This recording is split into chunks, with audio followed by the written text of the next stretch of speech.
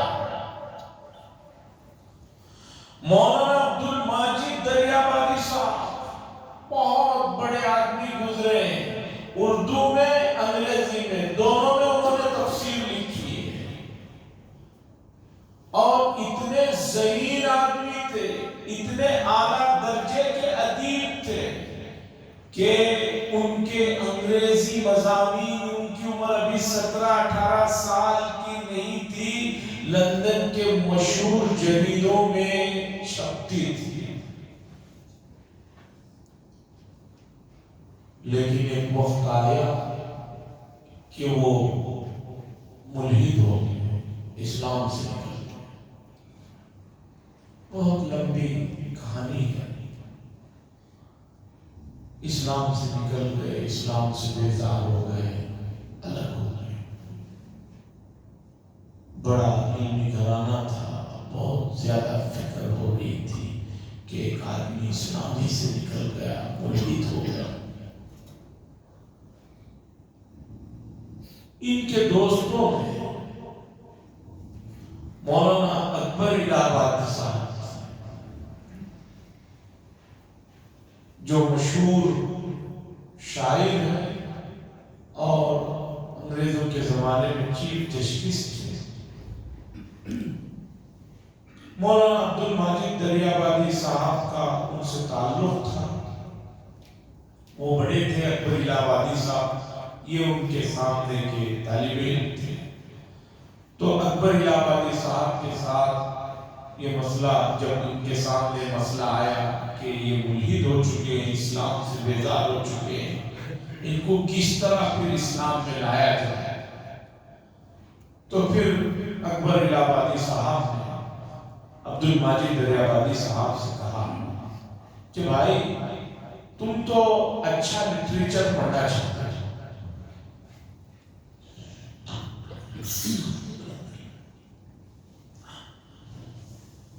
تم اعلیٰ درجے کا ادب پڑھنا چاہتے ہو، اعلیٰ درجے کا لٹریچر پڑھنا چاہتے ہو. سب لوگ اس بات کو مانتے ہیں کہ قرآن مجید عربی زبان کا اعلیٰ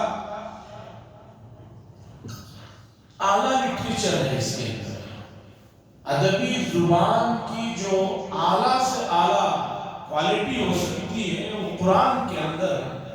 تم قرآن مجید کو اللہ کا کلام نہیں، عربی ادب کے لحاظ سے، عربی لٹریچر کے حساب سے پڑھنا شروع کرو، اس حساب سے روزانہ 1-2 صفحے پڑھ لیا کرو. عبد الماجد دریابادی صاحب کو بات سمجھ میں آئی، ہاں میں تو اعلیٰ ادب پڑھنے کا شوقین ہوں، تو چلو آج سے قرآن کو ادبی حساب سے، لٹریچر کے حساب سے پڑھنا شروع کر. ایک صفحہ پڑھنا شروع کیا، لٹریچر تھا، ادب ہے. آگے 2 صفحوں پر بات پہنچی، 3 صفحوں پر بات پہنچی، اس کے بعد بڑھتے گئی. پھر الحمدللہ آپ اسلام کے اندر داخل ہوئے. پھر ان نظریات سے توبہ کی، استغفار کیا، پھر جو ہے مسلمان بنے. پھر اللہ نے اتنی بڑی خدمت آپ سے لی کہ آپ جو ہے قرآن مجید کا اردو اور انگریزی دونوں ترجمہ کیا. اس پورے مختصر واقعے میں بتانا یہ چاہتا ہوں میں کہ لوگوں قرآن کو جب تک کھولیں گے نہیں، پڑھیں گے نہیں، اس میں غور و فکر کریں گے نہیں، تو آپ کو پتہ کیا چلے گا کہ قرآن آپ کو کیا تعلیمات دے رہا ہے، کیا احکامات کو بیان کر رہا ہے، کون سا موضوع ہے جسے قرآن نے چھوڑ دیا. انسان بات مرتبہ سمجھتا ہے کہ یہ چیز بہت بڑی ہے، بہت بڑی ہے، لیکن جب قرآن پڑھتا ہے، اس کے معنی اور مفاہیم میں غور کرتا ہے تو پتہ چلتا ہے کہ وہ کوئی مقامی نہیں ہے. اتنی چیزیں تو آپ لوگوں کے علم میں ہے. اللہ تو آپ کو اور اونچائی پر لے جانا چاہتا ہے اور آپ کی ذہنی سطح کو اوپر لے جانا چاہتا ہے. لوگ اگر چاند کے اوپر جا رہے ہیں، سورج کے سلسلے میں تحقیقات کر رہے ہیں، تو کیا عجیب بات ہے. اور آپ نے تو 1450 سال پہلے کا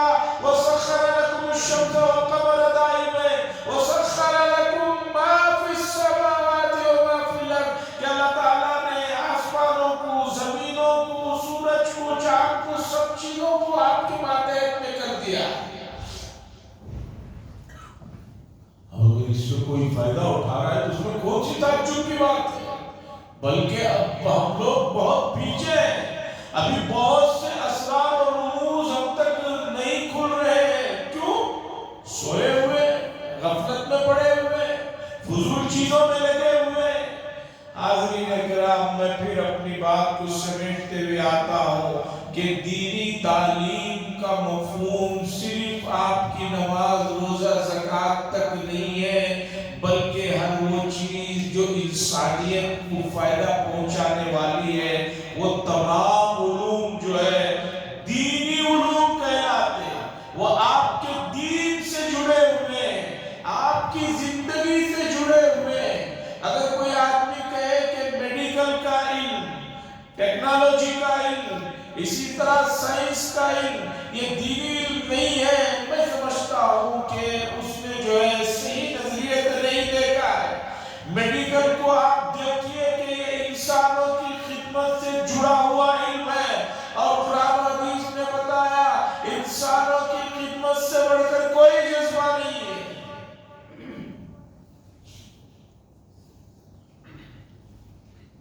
عزیزان گرامی، ہم تھوڑا بہت دوسرے علوم کے لیے وقت نکال رہے ہیں، لیکن قرآن کے لیے وقت نہیں نکال رہے. اصل کے لیے وقت نکالیے، باقی یہ چیزیں یہاں سے ہی نکل کر آگے جاتی ہیں. ابھی میں نے جمعہ کو بھی بتایا، ابھی اور کئی ویڈیوز آ رہے ہیں. برادران وطن کا قومی تہوار ہے آج کل میں، اس میں برادران وطن بتا رہے ہیں کہ قربانی کا جو طریقہ مسلمان اپناتے ہیں وہ سائنسی اعتبار سے، میڈیکلی اعتبار سے سب سے زیادہ فائدے والا ہے اور سب سے اچھا ہے. اور ایک ساتھ گردن کو ختم کرنے کا جو دوسرے تیسرے طریقے ہیں وہ انتہائی نقصان دہ ہے. اور اس چیز کو ویڈیو بنا بنا کر جو ہے برادران وطن جو ہے اپلوڈ کر رہے ہیں، اور خود ہندوؤں سے اپیل کر رہے ہیں جو لوگ یہ کہہ کر تمہیں بہکا رہے ہیں کہ حلال ذبیحہ مت کھاؤ، ان کی بات میں مت جاؤ، حلال ذبیحہ ہی کھاؤ. اس طرح کے ویڈیو ڈالے جا رہے ہیں. بتانا یہ ہے کہ میڈیکل کی تعلیم مثال کے طور پر اس سے انسانوں کا فائدہ جڑا ہے. تعمیرات کی تعلیم، اس سے انسانوں کو سہولت ملتی ہے. انجینئرنگ، سول انجینئرنگ، یا جو بھی آپ اس کے لیے نام دیں، یہ تمام چیزیں انسانوں کو جس سے فائدہ وابستہ ہے. ان علوم کا سرچشمہ تو قرآن و حدیث ہے. آپ قرآن و حدیث کے لیے بھی تھوڑا سا وقت نکالیں، بس ہماری اتنی گزارش ہے. کم از کم قرآن دیکھ کر پڑھنا صحیح آنا ہر مسلمان کے لیے یہ فریضہ ہے، سب سے بڑا فریضہ. اس میں کسی طرح کی کمی کوتاہی کبھی بھی نہیں برداشت کی جائے.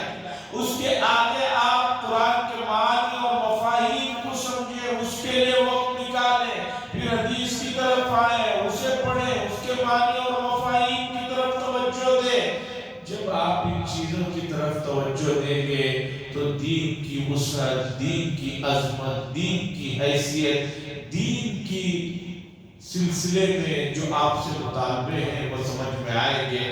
میں بہت ہی ادب کے ساتھ گزارش کرتا ہوں کہ ہم لوگ جب تک قرآن و حدیث کو پڑھنا نہیں شروع کریں گے تب تک جو ہے صحیح معنوں میں اپنے آپ کو ایک نبی کا امتی اور اللہ کے سامنے کہ میں تیرا بندہ ہوں کہنے کا حق نہیں رکھتے. اس لیے کہ اس خالق و مالک نے ایک کتاب نازل فرمائی، 1450 سال سے کوئی حرف جس میں تبدیل نہیں ہوا. اسے پڑھنے کے لیے ہم ابھی غور و فکر میں رہے، روزے شروع ہو گئے، اب بھی نہ پڑھیں، اب بھی نہ سیکھیں، اور حضور کی حدیثوں کو نہ پڑھیں، تو ان سے زیادہ بے بس اور نادان اور بیوقوف کوئی نہیں ہوگا. دعا فرمائے اللہ تعالیٰ ہمیں ان چیزوں کو سیکھنے کی توفیق نصیب فرمائے. اور بہت سے بڑے لوگ کہتے ہیں کہ ہمارے زمانے میں کوئی پڑھانے والا نہیں تھا، کوئی سکھانے والا نہیں تھا. ایسا تو نہیں ہے، ایسا تو نہیں ہے. لیکن یہ بات آپ اپنے آپ کو کہتے ہیں تو پھر اپنی نسلوں کو کیوں قرآن و حدیث سے دور کر رہے ہیں؟ تمام علوم کا سرچشمہ قرآن و حدیث ہی ہے. اس لیے اپنی نسلوں کو روزانہ جس طرح ہر چیز کے لیے اپنے بچے کے لیے آپ نے وقت متعین کیا ہے، جم جانے کے لیے، کھیلنے کے لیے، دوسری چیزوں کے لیے، اسی طرح قرآن کے لیے بھی وقت متعین کر دیجئے. نہیں کریں گے کبھی بچہ آگے نہیں بڑھ پائے گا. وآخر دعوانا الحمدللہ رب العالمین. لک الحمد و لک الشکر یا اللہ. اللہم صلی علی سیدنا شفیعنا نبینا مولانا محمد بارک وسلم. اللہم انت السلام و منک السلام تبارک یا ذا الجلال والاکرام. اللہم انا نسألک الهدى والتقى والعفاف والغنى. صلی اللہ تعالی وسلم علی